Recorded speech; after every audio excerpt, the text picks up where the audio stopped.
صباح الخير حبايبي، عاملين ايه؟ وحشتوني. انا كنت عيانه وفي رعايه القلب.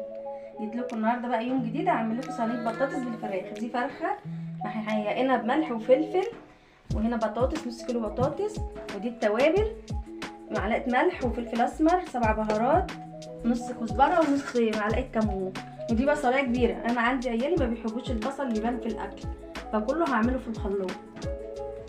هنحط التوابل،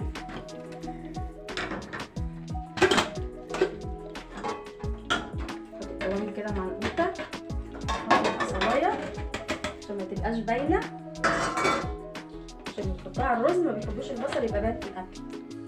حبايبي قطعت البطاطس وحطيت عليها الفراخ اهيت، ونحط عليها الطماطم كده كلها. نجيب شويه ميه،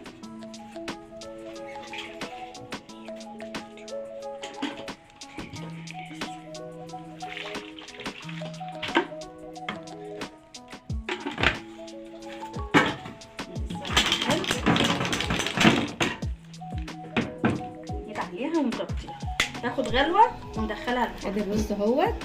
هعمل الرز واوريكم انا بعمل. بصوا الفلفل ازاي، حبايه حبايه اهو. الف هنا.